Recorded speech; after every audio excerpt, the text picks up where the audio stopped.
Hello guys, ഇന്നത്തെ video എന്ന് പറയുന്നത് ക്യാരറ്റും ബീൻസും കൂടെ വെച്ച് തോരൻ വയ്ക്കുന്നതാണ്. അപ്പോൾ നമുക്ക് തോരൻ വയ്ക്കാനായിട്ട് കുറച്ച് ബീൻസ് എടുക്കണം. ബീൻസ് എടുക്കുക, അതരിയുക, പിന്നെ ഒരു ക്യാരറ്റ് എടുക്കുക. ആവശ്യത്തിന് എടുത്താൽ മതി. അപ്പോൾ ഞാൻ ഒരു ക്യാരറ്റ്, വലിയൊരു ക്യാരറ്റായിരുന്നു, അതിൻ്റെ പകുതി എടുത്തിട്ടുള്ളൂ. അപ്പോൾ ക്യാരറ്റും ബീൻസും ഞാൻ അരിഞ്ഞു വെച്ചിട്ടുണ്ട്. അപ്പോൾ അതിൻ്റെ ഇടയ്ക്ക് അരിയാനായിട്ട് വേറൊരാളും കൂടെ കയറി വന്നു. ഞാൻ പിച്ചാത്തി കൊടുത്തില്ല. പിന്നെ വീഡിയോ എടുക്കുന്ന കണ്ടപ്പോൾ കല്യാണി ചിരിച്ച് കളിച്ചൊക്കെ നിൽക്കുകയാണ്. അവൾ ക്യാരറ്റ് കൊതിച്ചാണ്. എപ്പോൾ ക്യാരറ്റ് കണ്ടാലും അന്നേരം എടുത്തുകൊണ്ട് ഓടും. പിന്നെ ക്യാരറ്റൊക്കെ തിന്നിട്ട് പിച്ചാത്തി കൊണ്ട് അരിയാൻ വന്നപ്പോൾ ഞാൻ ഓടിച്ചു. പിന്നെ കത്രിക എടുത്തുകൊണ്ട് വന്നിട്ട് എനിക്ക് കറിക്ക് അരിഞ്ഞു തരിക. ഭയങ്കര സഹായിയാണ്, പരസഹായിയാണ്.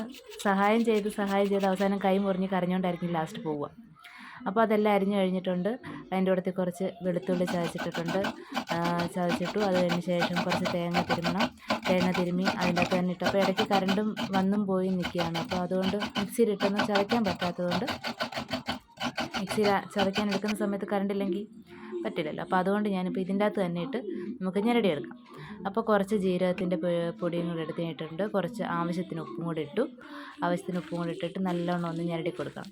നല്ലോണം ഒന്ന് തിരുമ്മിയതിന് ശേഷം നമുക്ക്, പച്ചമുളക് ഞാനിപ്പോൾ അരിഞ്ഞിട്ടിട്ടില്ല. ഇത് എല്ലാം തിരുമ്മി വെച്ചതിന് ശേഷം ഞാൻ പച്ചമുളക് ഇടുന്നുള്ളൂ. അല്ലെങ്കിൽ കറിക്ക് നല്ല നീറ്റലായിരിക്കും. ഇടയ്ക്കാണ് പിള്ളേരുടെയൊക്കെ മുഖം കഴുകാലോ, പിള്ളേർക്ക് എന്തെങ്കിലും വാരി കൊടുക്കണം, കൈ നീറ്റൽ കാരണം പിള്ളേർക്ക് ഇരിക്കത്തില്ല. അപ്പോൾ അതുകൊണ്ട് ഞാൻ പച്ചമുളക് ഇതെല്ലാം കഴിഞ്ഞതിന് ശേഷം ലാസ്റ്റാണ് അരിഞ്ഞിട്ടത്.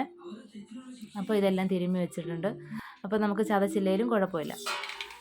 അപ്പോൾ ഇനി അതെല്ലാം കഴിഞ്ഞിട്ട് ചീനച്ചട്ടി എടുത്ത് വെച്ചു. കടുക് വറുത്തതിന് ശേഷം നമുക്കത് ഇട്ട് കൊടുക്കണം. അതുകൊണ്ട് കൊച്ചുള്ളി അരിഞ്ഞിട്ട് കൊടുത്തു. ഇരിഞ്ഞിട്ടതിന് ശേഷം രണ്ട് കറിവേപ്പില ഇട്ട് കൊടുത്തു. കറിവേപ്പില ഇട്ട് കൊടുത്താൽ നല്ലോണം ഒന്ന് പൊട്ടി മൂത്ത് കഴിയുമ്പോഴത്തേക്ക് നമുക്ക് തോരനെടുത്ത് വെച്ചിരിക്കുന്നത് ഇട്ട് കൊടുക്കാം.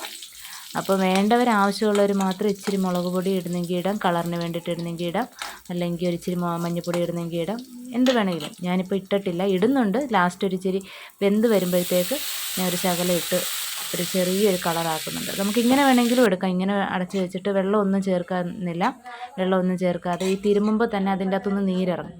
ആ നീരിലിരുന്നിട്ടാണ് ഇപ്പോൾ ഇത് വേവുന്നത്. അപ്പോൾ അങ്ങനെ വെന്ത് കഴിയുമ്പോൾ നമുക്ക് അതിൻ്റെ ടേസ്റ്റ്, നമുക്ക് വേറെ വെള്ളം ഒഴിച്ചിട്ട് വേവിക്കേണ്ട ആവശ്യം വരുന്നില്ല.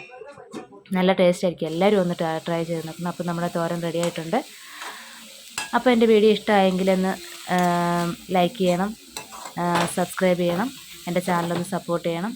അപ്പോൾ നിങ്ങളുടെ എല്ലാവരുടെയും സപ്പോർട്ട് ഉണ്ടെങ്കിൽ എനിക്ക് വീണ്ടും മുമ്പോട്ട് പോകാൻ പറ്റുള്ളൂ. അപ്പോൾ എല്ലാവരുടെയും സപ്പോർട്ട് വേണേ. അപ്പോൾ ബൈ.